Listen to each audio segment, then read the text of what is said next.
Hi students, welcome back to first code YouTube channel. आज इस video में हम लोग पढ़ेंगे लीडरशिप एंड मोटिवेशन के बारे में। ह्यूमन रिसोर्स मैनेजमेंट में स्टूडेंट हम लोगों ने अभी तक स्टाफिंग को कंप्लीट कर लिया है और ट्रेनिंग एंड डेवलपमेंट को भी कंप्लीट कर लिया है।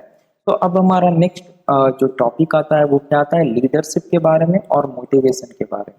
ठीक है, तो हम लोग पहले लीडरशिप को समझेंगे, उसके बाद हम लोग मोटिवेशन को समझेंगे। तो स्टार्ट करते हैं लीडरशिप से। और लीडरशिप में सबसे पहले हम लोग समझेंगे क्या कि लीडरशिप का डेफिनेशन क्या होता है। ठीक है, मीन्स लीडरशिप का मीनिंग क्या होता है। तो leadership has been defined in various ways. Leadership को कई तरीकों से डिफाइन किया गया है। The definitions given by some famous authors and management experts are given below. जो कुछ फेमस मैनेजमेंट एक्सपर्ट्स हैं, ऑथर्स हैं, उनके द्वारा जो लीडरशिप का डेफिनेशन दिया गया है वो नीचे दिया गया है। आइए हम लोग देखते हैं। नूट्स एंड ओडोनेल के द्वारा लीडरशिप क्या है। Leadership is the ability of a manager to induce subordinates to work with confidence and zeal. यानी कि नूट्स एंड ओडोनेल साहब के द्वारा लीडरशिप क्या है। लीडरशिप एक एबिलिटी है मैनेजर का, है ना। एबिलिटी मीन्स क्या, उसकी क्षमता है, मैनेजर की क्षमता है टू इंड्यूस सबऑर्डिनेट्स, जो उसके सबऑर्डिनेट्स है, जो उसके अधीनस्थ है, उसको प्रेरित करने का, टू वर्क काम करने के लिए, विथ कॉन्फिडेंस एंड जील यानी कि आत्मविश्वास और उत्साह के साथ। मीन्स इस डेफिनेशन का मतलब क्या हुआ कि लीडरशिप क्या है। लीडरशिप किसी मैनेजर का एक एबिलिटी है जो कि किसी सबऑर्डिनेट्स को आत्मविश्वास और उत्साह के साथ काम करने के लिए प्रेरित करता है। ओके, अगर हम बात करें आर डबिन के द्वारा, तो इन्होंने कहा है कि leadership is the exercise of authority and making of decisions. Leadership क्या है, एक्सरसाइज है अथॉरिटी और डिसीजन मेकिंग का। मीन्स इसे हिंदी में क्या कर सकते हैं हम लोग कि लीडरशिप निर्णय लेने और अधिकार का, अथॉरिटी का एक अभ्यास है। ठीक है, ऑलफोर्ड एंड बीटी के द्वारा leadership is the ability to secure desirable actions from a group of followers voluntarily without the use of कोएरिशन।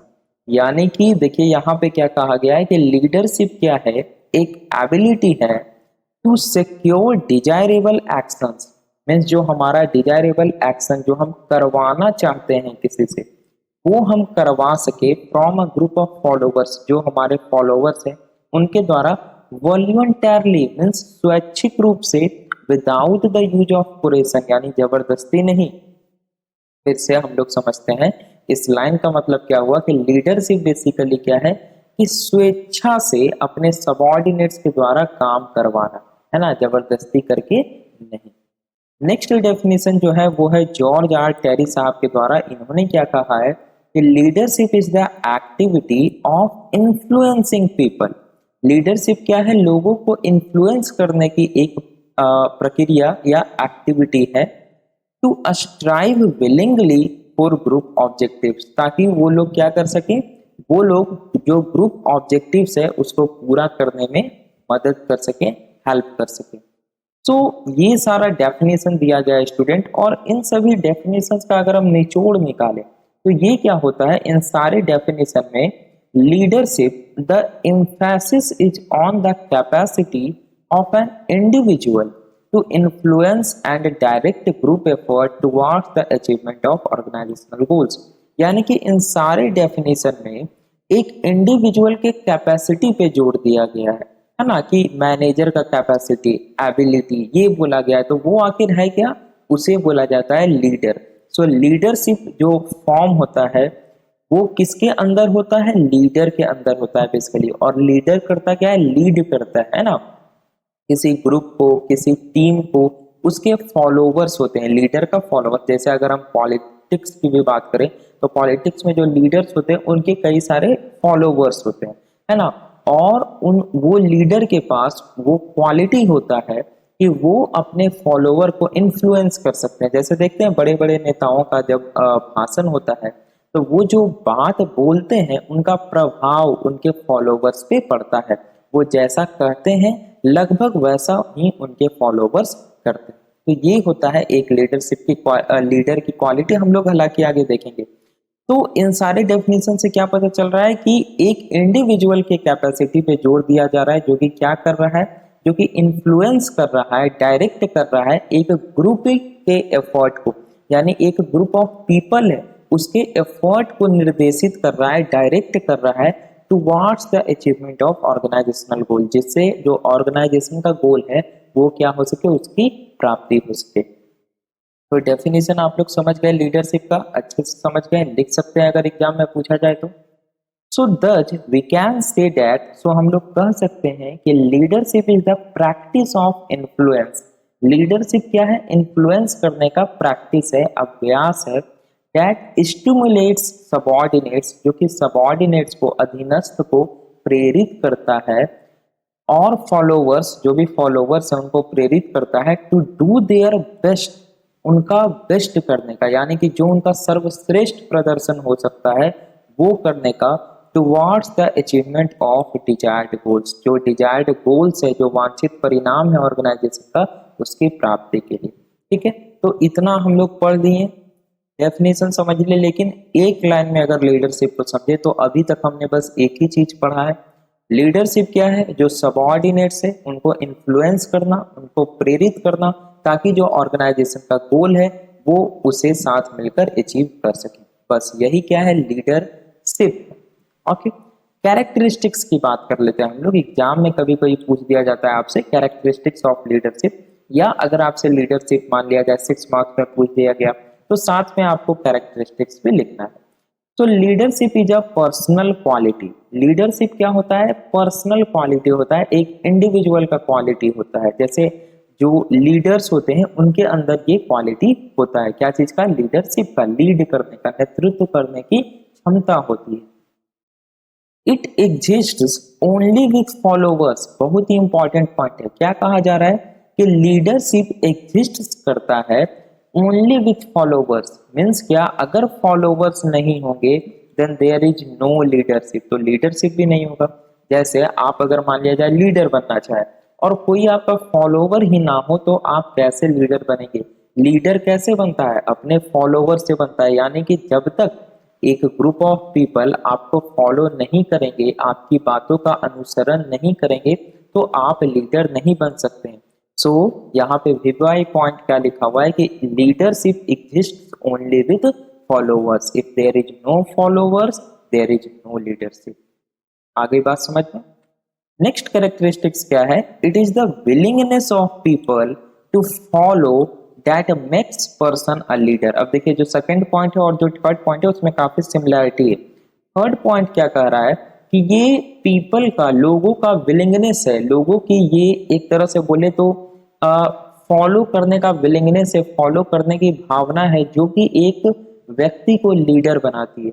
Means जब ग्रुप ऑफ पीपल आपको फॉलो कर रहे हैं, आपकी बातों का अनुसरण कर रहे हैं, तभी आप क्या हैं, लीडर। तो ये काफी मिलता जुलता पॉइंट है सेकंड और थर्ड। फोर्थ कैरेक्टरिस्टिक्स क्या बोलता है कि leadership is a process of influence. Leadership क्या है, इन्फ्लुएंस करने का, लोगों को प्रभावित करने का एक प्रक्रिया है। A leader must be able to influence the behaviour, attitude and beliefs of his subordinates.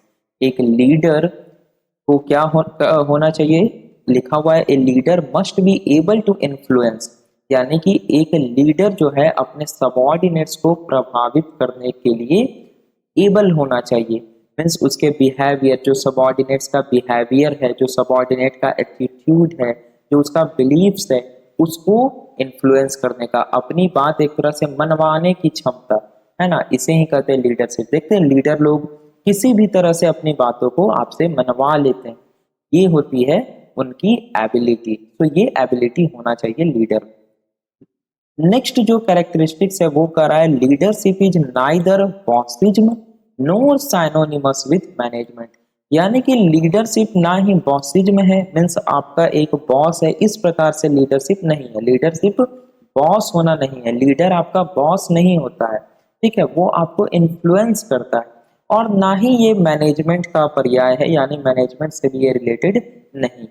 तो ये था characteristics of leadership. Okay, now अब हम लोग समझते हैं फॉर्मल एंड इनफॉर्मल लीडर्स के बारे में, ठीक है। So from the viewpoint of official recognition from top management, leaders may be classified as formal and informal leaders।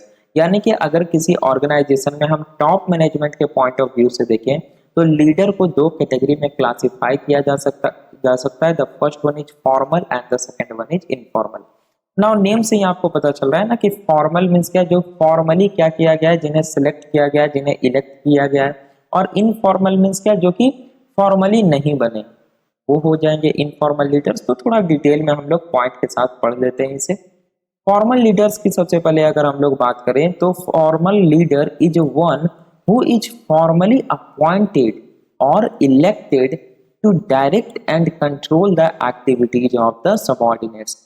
Formal leader वह है जिसे फॉर्मली अपॉइंट किया गया है, यानी जिसे औपचारिक रूप से अपॉइंट किया गया है टॉप लेवल मैनेजमेंट के द्वारा, या इलेक्ट किया गया है, उसे चुना गया है टू डायरेक्ट एंड कंट्रोल। क्या करना, जो सबऑर्डिनेट से सबऑर्डिनेट के एक्टिविटीज को डायरेक्ट करने के लिए, सबऑर्डिनेट के एक्टिविटीज को कंट्रोल करने के लिए। यानी कि फॉर्मल लीडर्स नेम से ही पता चल रहा है ना, इनको प्रॉपर अपॉइंट किया गया है, यानी कि इनको अथॉरिटी प्रोवाइड की गई है, ठीक है। So he is a person created by the formal structure. जो ऑर्गेनाइजेशन का फॉर्मल स्ट्रक्चर है उसके द्वारा क्रिएट किया गया है। Enjoys organisational authority. और ये जो पर्सन है, ये जो फॉर्मल लीडर्स है, इसके पास अपनी अथॉरिटी होती है। And is accountable to those who have elected him in a formal way. और ये जो फॉर्मल लीडर्स होता है, फॉर्मर जो लीडर होते हैं, ये जिनके द्वारा इलेक्ट किए गए हैं उनके प्रति उत्तरदायी होते हैं। यानी कि जिन लोगों ने, फॉलोवर्स ने इनको इलेक्ट करके बनाया है फॉर्मल लीडर, ये उनके प्रति उत्तरदायी होते हैं, जवाबदेही इनका बनता है, ठीक है। The formal leader has a two fold responsibility.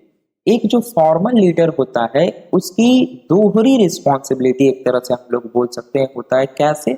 On the one hand he has to fulfil the demands of the organisation. एक तरफ उसे ऑर्गेनाइजेशन का जो डिमांड है उसे पूरा करना होता है, वाइल ऑन द अदर, अगर दूसरी ओर हम लोग देखें तो he is also supposed to help, guide and direct his subordinates. उसको क्या करना होता है, जो सबऑर्डिनेट्स है, जिन्होंने उसे इलेक्ट किया है, जिन्होंने उसे फॉर्मल लीडर बनाया है, उनका हेल्प करना, उन्हें मार्गदर्शन देना, है ना, उनको डायरेक्ट करना, डायरेक्शन देना, ये भी उसका काम होता है in satisfying their needs and aspirants. ताकि जो सबऑर्डिनेट्स है उनकी जरूरतों को, उनकी जो एस्पायरेंट्स है यानी कि उनकी जो आकांक्षा है उसको पूरा किया जा सके। मीन्स क्या, इसे हम लोग सिंपल भाषा में समझ लेते हैं, थोड़ा सा कॉम्प्लेक्स हो गया है। एक जो फॉर्मल लीडर है उसकी क्या होती है, दोहरी रिस्पॉन्सिबिलिटी है। अगर एक तरफ हम बात करें तो वो चूंकि टॉप लेवल मैनेजमेंट के द्वारा इलेक्ट किया गया, टॉप लेवल मैनेजमेंट के द्वारा अपॉइंट किया गया है फॉर्मली, तो उसे क्या करना होता है, स्टूडेंट, ऑर्गेनाइजेशन के डिमांड को फुलफिल करना होता है। दूसरी ओर अगर हम देखें तो वो इलेक्ट किया गया है, किनके द्वारा इलेक्ट किया गया है, ग्रुप ऑफ फॉलोवर्स जो हैं इनके द्वारा। तो वो जो सबऑर्डिनेट्स है, वो जो फॉलोवर्स हैं, उनकी जो भी नीड्स है, आवश्यकताएं हैं, उनकी जो भी आकांक्षाएं हैं, उनको पूरा करना भी इसकी जिम्मेदारी बनती है। तो इस तरह से इसकी डबल रिस्पॉन्सिबिलिटी होती है। ये तो था फॉर्मल लीडर के बारे में। ओके, नाउ अब हम लोग समझते हैं इनफॉर्मल लीडर्स के बारे में। ओके, और इनफॉर्मल लीडर्स के बारे में आप सभी लोग जानते हैं, बस थोड़ा सा पॉइंट हम लोग समझ लेते हैं। एग्जाम्पल आप लोग तुरंत समझ जाइएगा।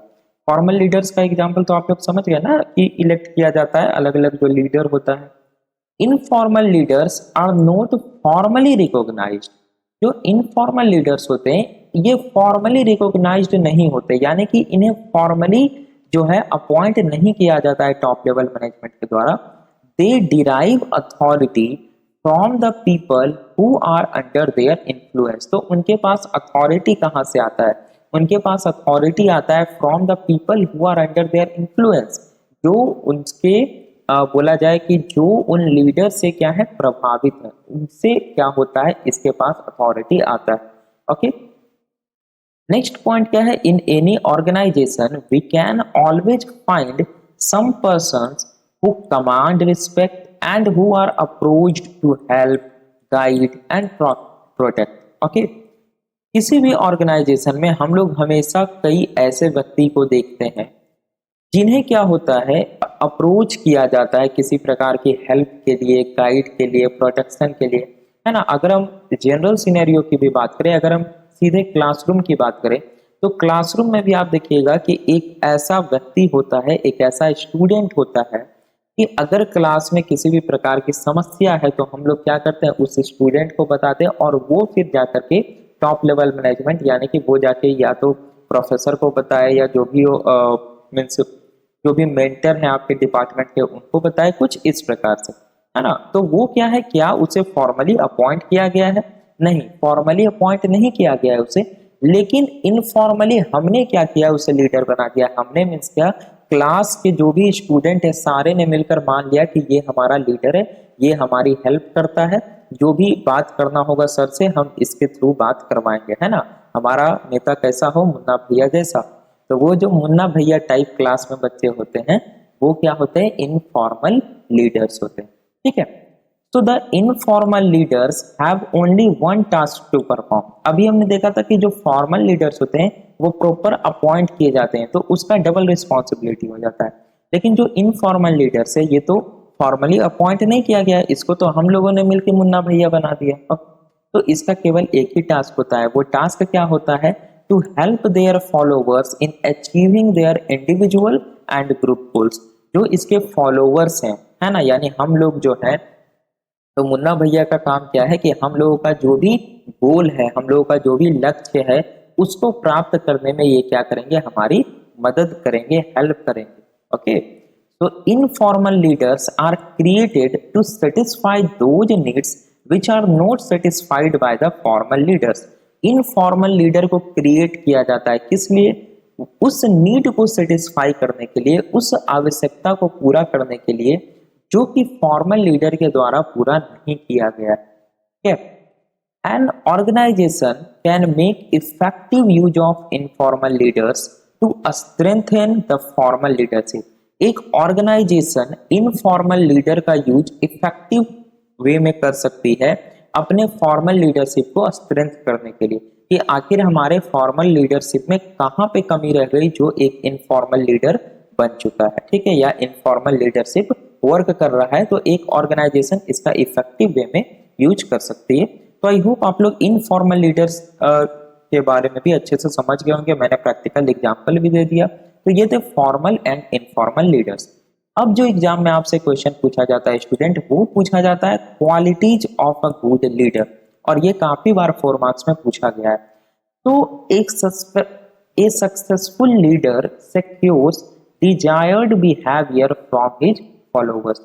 एक सक्सेसफुल लीडर वही होता है जो कि अपने फॉलोवर्स से डिजायर्ड बिहेवियर करा सके, यानी कि अपना एक तरह से बोले जो उसकी इच्छा है अपनी बातों को मनवा सके, वही एक सक्सेसफुल लीडर होता है। ओके, सक्सेसफुल लीडर होता है। It depends upon the quality of leadership he is able to provide, और ये डिपेंड करता है उस लीडर के क्वालिटी पे जो कि वो अपने सबऑर्डिनेट को प्रोवाइड करता है। So a leader to be effective must possess certain basic qualities. एक जो लीडर है उसे इफेक्टिव वे में काम करने के लिए कुछ बेसिक क्वालिटीज उसमें होने चाहिए जो कि हमने बताए हैं। फर्स्ट है गुड पर्सनालिटी, जो लीडर होना चाहिए उसका पर्सनालिटी गुड होना चाहिए, अच्छा होना चाहिए। नेक्स्ट है इमोशनल स्टेबिलिटी, यानी कि इमोशनल स्टेबल होना चाहिए। इसका मतलब क्या हुआ कि जो सबऑर्डिनेट्स है उससे अच्छे रिलेशनशिप में रखने चाहिए, है ना, कोऑपरेटिव नेचर का होना चाहिए। Okay, sound education and professional competence. Sound education means क्या, उसका जो एजुकेशनल बैकग्राउंड हो वो अच्छा होना चाहिए, इलाइट बैकग्राउंड उसका होना चाहिए। एंड प्रोफेशनल कॉम्पिटेंस, यानी कि प्रोफेशनल जो उसका पेशेवर है वो अच्छा होना चाहिए। ओके, नेक्स्ट है initiatives and creative thinking. Initiative होना चाहिए, यानी कि किसी चीज की पहल करने वाला, एंड क्रिएटिव थिंकिंग होना चाहिए ना, माइंड क्रिएटिव होना चाहिए। नेक्स्ट क्वालिटी क्या है, sense of purpose and responsibility, यानी कि जो उसका रिस्पॉन्सिबिलिटी है, जो उसका एक तरह से बोले तो जिम्मेदारी है, कर्तव्य है, उसका उसे सेंस होना चाहिए, ज्ञान होना चाहिए कि हमारी हाँ ये रिस्पॉन्सिबिलिटी है, हम इसके प्रति जिम्मेदार हैं। नेक्स्ट है ability to guide and teach, यानी कि कोई लीडर कैसे बनेगा, जब उसके पास एबिलिटी है कि वो अपने सबऑर्डिनेट को गाइड कर सकता है, वो उन्हें मार्गदर्शन दे सकता है, टीच कर सकता है। Next quality is good understanding and sound judgement, यानी कि अंडरस्टैंडिंग समझने की शक्ति होनी चाहिए, साउंड जजमेंट यानी कि एक अच्छे तरीके से जजमेंट करने की, निर्णय लेने की उसके पास क्षमता होनी चाहिए। Next one is communication skill, communication skill उसका अच्छा होना चाहिए। देखिए ये सबसे इंपॉर्टेंट फैक्टर है, कम्युनिकेटिंग स्किल जो है स्टूडेंट, ये सबसे इंपॉर्टेंट फैक्टर है किसी भी लीडर का, ये सबसे बेस्ट क्वालिटी। ओके, क्योंकि अगर मान लिया जाए कोई लीडर की हम बात करें, ठीक है, अगर एजुकेशन उतना अच्छा नहीं है, ठीक है, अगर पर्सनैलिटी अच्छी नहीं है, लेकिन अगर कम्युनिकेशन स्किल उसका अच्छा है तो वो अपने सबऑर्डिनेट को प्रभावित कर सकता है ना, बात करने की क्षमता किसी को प्रभावित कर सकती है। ओके, सो ये बहुत ही इंपॉर्टेंट मायने रखता है। अगर आपसे क्वालिटी पूछा जाए तो एकदम मेक श्योर आप ये जरूर लिखें। नेक्स्ट है सोशेबल होना चाहिए, यानी कि सामाजिक होना चाहिए, लोगों से कोऑपरेशन करने की उसके पास होनी चाहिए एबिलिटी, है ना, कि सारे लोगों को साथ लेकर चल सके। ओके, नेक्स्ट है ऑब्जेक्टिव एंड फ्लेक्सिबल अप्रोच, जो अप्रोच वो अपना रहा हो वो फ्लेक्सिबल होनी चाहिए, ऑब्जेक्टिव के टुवार्ड्स होनी चाहिए। Next one is honesty and integrity of character, यानी ऑनेस्ट होना चाहिए, ईमानदार होना चाहिए, उसके कैरेक्टर पर किसी तरह का दाग धब्बा नहीं होना चाहिए। Next one is self confidence, है ना, उसके पास सेल्फ कॉन्फिडेंस होना चाहिए, डिलीजेंस होना चाहिए एंड इंडस्ट्री, यानी कि उस तरह की क्षमता होनी चाहिए इसके पास। The last one is courage to accept responsibility, यानी कि जो रिस्पॉन्सिबिलिटी होती है एक लीडर की, उसे एक्सेप्ट करने की, एक तरह से बोले तो करेगस मीन्स क्या बोल सकते हैं हम लोग, करेज टू एक्सेप्ट रिस्पॉन्सिबिलिटी, यानी कि जो रिस्पॉन्सिबिलिटी है उसे एक्सेप्ट करने का साहस होना चाहिए, है ना, हिम्मत होना चाहिए। बिना अगर कोई लीडर है, बिना हिम्मत के कोई लीडर बन सकता है, बताइए, नहीं। लीडरशिप बनने के लिए सबसे पहले हिम्मत की जरूरत होती है ना, करेगस होना चाहिए, साहसी होना चाहिए वो। ठीक है, चलिए, तो ये था qualities of a good leader. यहाँ पे आपका स्टूडेंट जो फर्स्ट था लीडरशिप, ये एंड हो गया, इससे ज्यादा हमें लीडरशिप में पढ़ने की जरूरत नहीं है। अब हम लोग बढ़ते हैं मोटिवेशन की ओर। मोटिवेशन क्या है? ओके, तो the term motivation is derived from the word motive, जो वर्ड मोटिवेशन है ये मोटिव वर्ड से डिराइव किया गया है। अब मोटिव वर्ड का मतलब क्या होता है? तो the word motive as a noun means objective. अगर हम मोटिव को एज अ नाउन देखें तो इसका मतलब होता है ऑब्जेक्टिव, दैट इज उद्देश्य, लक्ष्य। और अगर हम इसे एज अ वर्ब के रूप में देखें तो इस वर्ड का मतलब क्या होता है? मूविंग इनटू एक्शन, यानी कि कार्य को करना।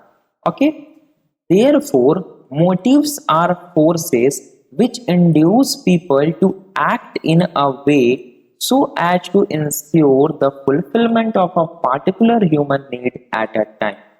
सो मोटिव्स क्या है? मोटिव्स एक ऐसा फोर्स है, मोटिव्स क्या है?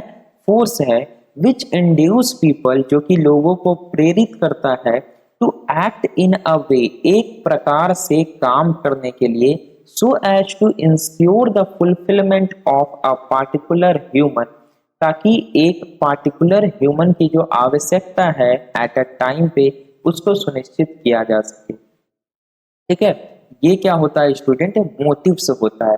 तो motivation may be defined as a planned managerial process. Motivation को डिफाइन किया जाता है as a planned managerial process के रूप में, विच स्टिमुलेट्स पीपल, जो कि लोगों को क्या करता है? स्टिमुलेट करता है, प्रेरित करता है, to work to the best of their capability, जो उनका कैपेबिलिटी है उनका वो बेस्ट क्या करें?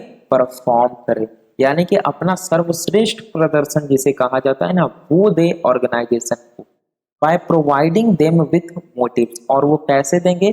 जब उन्हें आप मोटिव देंगे, जब आप उन्हें कुछ वर्क प्रोवाइड करेंगे, which are based on their unfulfilled needs. और वो जो वर्क आप प्रोवाइड करेंगे वो कैसा वर्क प्रोवाइड करेंगे, जो कि ऑर्गेनाइजेशन का अनफुलफिल्ड नीड्स है, ऑर्गेनाइजेशन का जो अपूर्ण नीड्स मीन्स क्या हो गया, आवश्यकता है। तो मोटिवेशन क्या है, मोटिवेशन क्या है कि लोगों को प्रेरित करना है काम करने के प्रति। ओके, सो देखिए यहाँ पे विलियम जी स्कॉट साहब के द्वारा मोटिवेशन का डेफिनेशन दिया गया है क्या, कि motivation means a process. Motivation क्या है, एक प्रोसेस है ऑफ स्टिमुलेटिंग पीपल, लोगों को प्रेरित करने का, टू एक्शन, काम करने के लिए, टू एकम्प्लिश डिजायर्ड गोल्स, जो डिजायर्ड गोल्स है उसकी प्राप्ति के लिए। कितना अच्छा डेफिनेशन, इससे अच्छा डेफिनेशन हो सकता है क्या। एकदम सिंपल लाइन है, मोटिवेशन डिजायर्ड गोल्स को प्राप्त करने के लिए लोगों को काम करने के लिए प्रेरित करना है ना। So motivation is in fact pressing the right button to get the desired human behaviour. Motivation वास्तव में क्या है, प्रेसिंग द राइट बटन, यानी कि जो राइट बटन है किसी ह्यूमन का उसको प्रेस करना ताकि डिजायर्ड ह्यूमन बिहेवियर हमें मिले। मीन्स अब देखिए मोटिवेशन भी अलग अलग तरह के होते हैं, यानी कि किसी इंडिविजुअल को इस तरह से मोटिवेट करना, उसका उस पॉइंट को दबाना ताकि हम जिस तरह का उससे बिहेवियर चाह रहे हैं, हम जैसा बिहेवियर उससे एक्सपेक्ट कर रहे हैं वैसा बिहेवियर वो दे, है ना। सो ये देखिए आपसे एमसीक्यू में पूछा जा सकता है स्टूडेंट कि ये कौन सा फंक्शन है, pressing the right button to get the desired human behaviour, ये आपको याद रखना है, ठीक है। और मुझे लगता है एक बार एमसीक्यू ये पूछा भी गया है, तो ये क्या होगा, इसका सही आंसर होगा, सही उत्तर होगा motivation. Motivation is the pressing the right button to get the desired human behaviour. जिस तरह से हम मोटिवेट करेंगे, जिस वे में मोटिवेट करेंगे, उसके के अनुसार, उसी के अकॉर्डिंग हम क्या पाएंगे, बिहेवियर ह्यूमन पाएंगे, है ना, ह्यूमन का बिहेवियर पाएंगे।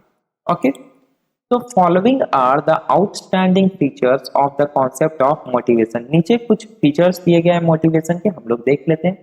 फर्स्ट बोला गया कि motivation is a psychological phenomenon.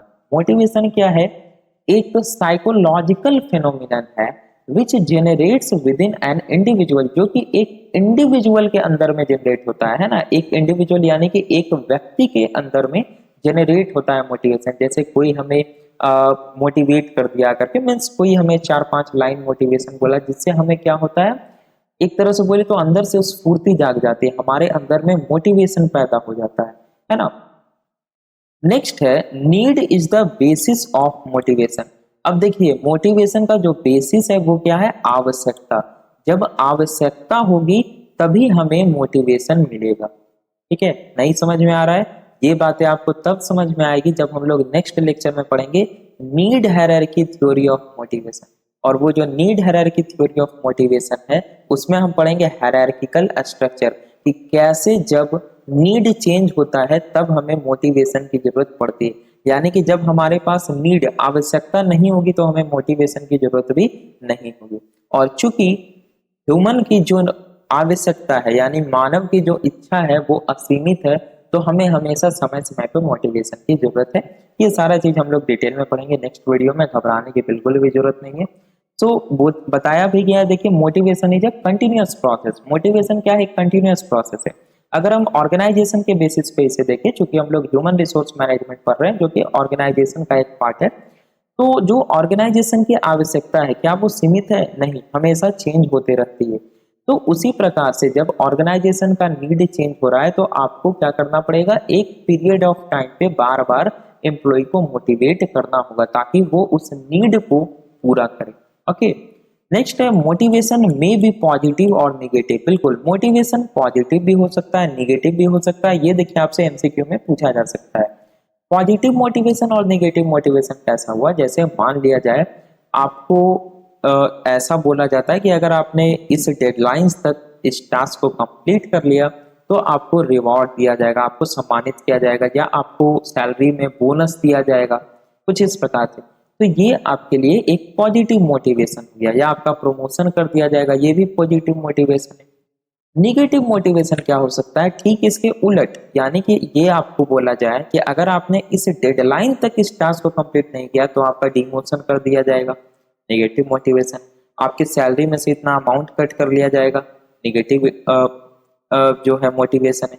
तो जो फियर पे बेस्ड होता है ना वो निगेटिव मोटिवेशन होता है, और जो प्रेज पे बेस्ड होता है ना, जो रिवॉर्ड पे बेस्ड होता है वो पॉजिटिव मोटिवेशन होता है। ठीक है, नेक्स्ट है क्या, no two individual can be motivated in same वे।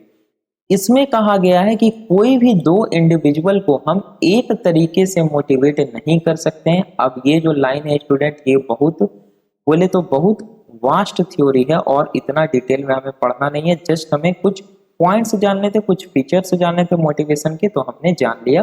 तो स्टूडेंट हमने लीडरशिप पढ़ लिया और उसके बाद हमने मोटिवेशन को भी पढ़ लिया, इससे ज्यादा हमें पढ़ने की जरूरत नहीं है, इतना इनफ है एग्जाम में फुल मार्क्स लाने के लिए। ओके, तो ये था हमारा आज का वीडियो स्टूडेंट। आई होप आपको वीडियो पसंद आया होगा, तो प्लीज वीडियो को लाइक कर दीजिए, चैनल पर नए तो चैनल को सब्सक्राइब कीजिए, बेल आइकन को क्लिक कीजिए और आप कमेंट जरूर कीजिए, क्योंकि कमेंट से स्टूडेंट मोटिवेशन बढ़ता है थोड़ा। ठीक है, चलिए मिलते हैं हम लोग अपने नेक्स्ट वीडियो में, जहां पे हम लोग पढ़ेंगे need hierarchy theory of motivation, काफी इंपॉर्टेंट होने वाला है। Thanks for watching.